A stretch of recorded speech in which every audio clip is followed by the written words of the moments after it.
Sugiarti, Magister Pendidikan selaku dosen pengampu kurikulum sekolah dasar yang pada hari ini tidak dapat hadir di dalam kelas 3B. Kami dari kelompok 5 akan mempresentasikan hasil dari poster kelompok kami yang berjudul Pembelajaran Mendalam sebagai Kurikulum Mutakhir.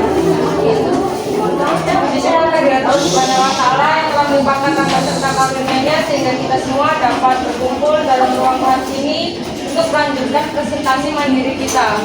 Sebelum itu, perkenalkan saya Tansalia Musani sebagai moderator dan pemateri 1, dan juga teman-teman saya.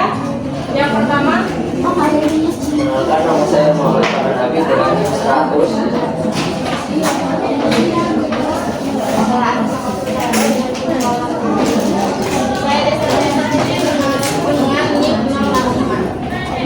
Baik, pada presentasi kali ini kelompok kami akan memaparkan materi kurikulum, yaitu pembelajaran mendalam sebagai kurikulum mutakhir. Materi yang pertama akan disampaikan oleh saya sendiri, yaitu tentang definisi. Perkembangan teknologi dan ilmu pengetahuan itu sangat berkembang pesat. Kurikulum sebagai jantung dari pendidikan harus dapat beradaptasi sesuai dengan kebutuhan zaman. Nah, langkah strategis yang dapat diambil yaitu pembelajaran mendalam.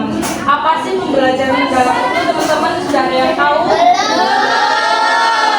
Pembelajaran mendalam merupakan pendekatan yang menekankan pada proses pembelajaran siswa, sehingga siswa tidak dinilai dari hasil pengetahuannya saja, melainkan selama proses pembelajaran, mulai dari menemukan konsep, memahami materi, sehingga dia dapat mengaplikasikan dalam kehidupan sehari-hari. Nah, pembelajaran mendalam ini menciptakan proses pembelajaran yang berkesadaran, bermakna, dan menggembirakan melalui pola pikir, olah rasa, dan olah rasa, olah pikir, olah hati siswa, sehingga pembelajaran itu menjadi bermakna dan terpadu secara holistik atau menyeluruh. Kemudian tujuan pembelajaran mendalam akan disampaikan oleh Muhammad Farhan Habib, kepadanya dipersilakan. Saya akan menjelaskan tentang tujuan pembelajaran mendalam. Tujuan pembelajaran mendalam yaitu tentang kesadaran siswa bahwa siswa itu mampu untuk belajar dan mampu untuk berpikir keras dan baik dan memiliki kesadaran penuh terhadap kekurangan dan kelebihannya, baik dari segi kelebihan maupun kekurangannya melalui proses refleksi dan eksplorasi. Siswa diajak untuk memahami bagaimana mereka belajar, bagaimana mereka berpikir, serta bagaimana mereka memperbaiki kekurangan belajar yang sudah dialaminya. Dan pembelajaran mendalam ini juga bertujuan untuk memandirikan siswa agar siswa bisa berkelompok dan beradaptasi dengan siswa yang lainnya.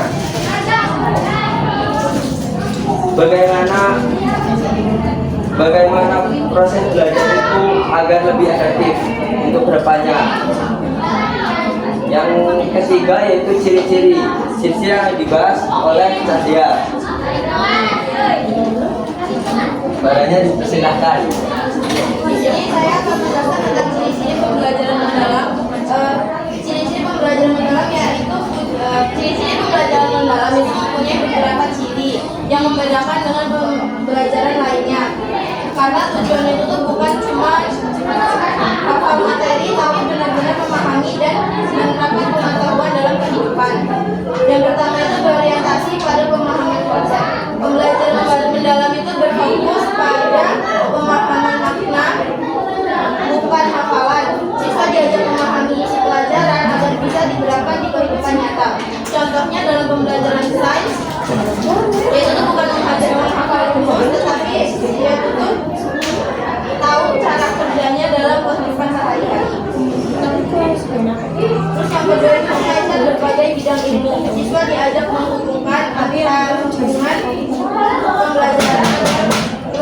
bermakna dan relevan. Dengan begitu, mereka tahu kalau ilmu itu saling berhubungan dan bisa digunakan untuk memahami kehidupan sosial, budaya, dan lingkungan. Terus yang ketiga, memberi ruang untuk eksplorasi. Guru berperan sebagai pembimbing, sementara siswa aktif mencari, menganalisis, dan menemukan sendiri. Hal ini membantu menumbuhkan kemandirian kepada siswa dan tanggung jawab belajar. Terus yang keempat, mengajak untuk refleksi diri. Siswa diajak berpikir tentang cara belajarnya sendiri, mengenali kekurangan dan memperbaikinya. Dengan refleksi, siswa jadi tahu perkembangan pada dirinya. Yang kelima, belajar secara berkelanjutan. Proses belajar berlangsung terus menerus dari hal sederhana ke hal yang lebih sulit. Setiap pembelajaran jadi dasar untuk yang berikutnya, sehingga membutuhkan semangat belajar sepanjang hayat. Selanjutnya implementasi akan dilakukan pada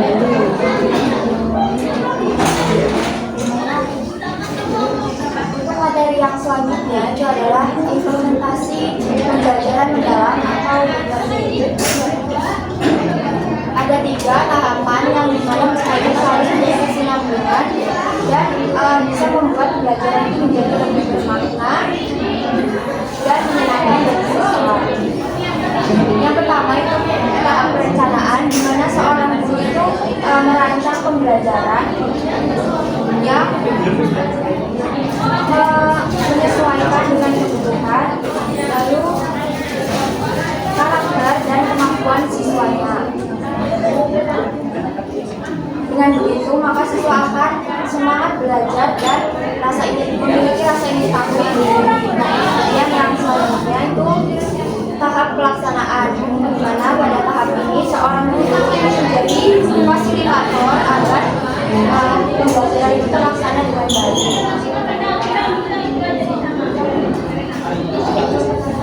Pada tahapan ini, seorang siswa itu tidak hanya ditekankan untuk mengerti teori saja, tetapi mereka itu diajarkan untuk berpikir kritis,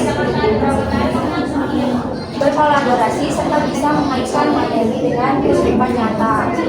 Kemudian yang selanjutnya, tahap terakhir yaitu tahap asesmen atau penilaian, yang dimana tahapan ini bertujuan untuk membantu seorang guru menilai sejauh mana pelaksanaan pembelajaran mendalam itu tercapai pada siswanya.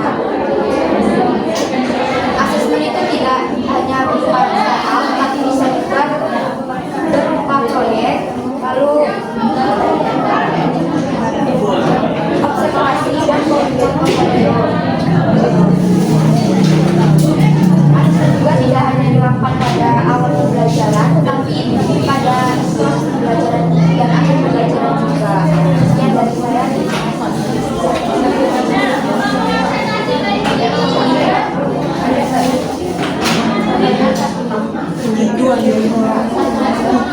Demikian hal dari pemaparan materi dari Bapak kami. Kepada teman-teman yang ingin bertanya, silakan, 1 orang penanya.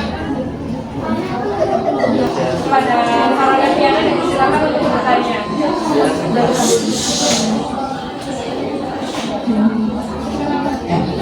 Perkenalkan diri, saya pada Nafiana dengan NIM 066. Izin bertanya, mengapa pembelajaran mendalam penting diterapkan dalam kurikulum UTAKIR?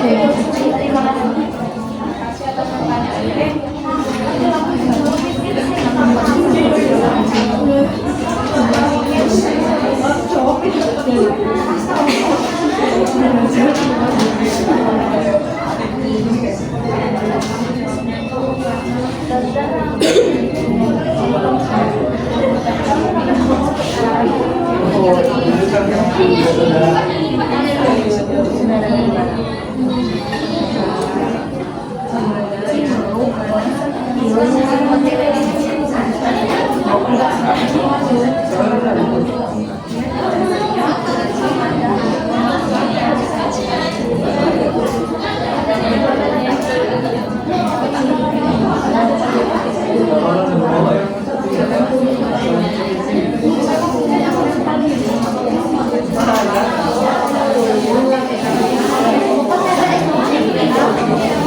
pertanyaan dari para anak. Pertanyaannya yaitu mengapa penting pembelajaran mendalam dalam kurikulum mutakhir. Nah, kurikulum mutakhir itu sekarang ini adalah yang disebut kurikulum merdeka. Nah, yang pertama yaitu siswa ditekankan pemahaman konsep menyeluruh. Maksudnya siswa itu ditekankan untuk pembelajaran mendalam itu untuk berpikir kritis dan misalnya untuk pemahaman materinya. Nah, tujuannya siswa untuk berpikir kritis, kreatif dan mampu mengaitkan dalam kehidupan nyata. Jadi tidak hanya memahami teori saja, tetapi selama proses pembelajaran itu siswa diajak untuk berpikir yang kritis. Yang ketiga, mengembangkan karakter mandiri agar dapat berkembang pada tuntutan perkembangan zaman. Oke.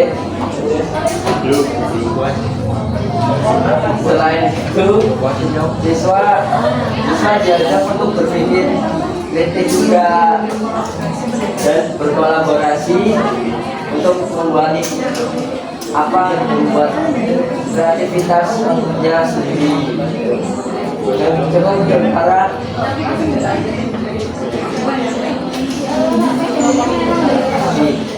Demikianlah presentasi dari kelompok kami. Kurang dan lebihnya kami mohon maaf. Kami akhiri. Wassalamualaikum warahmatullahi wabarakatuh.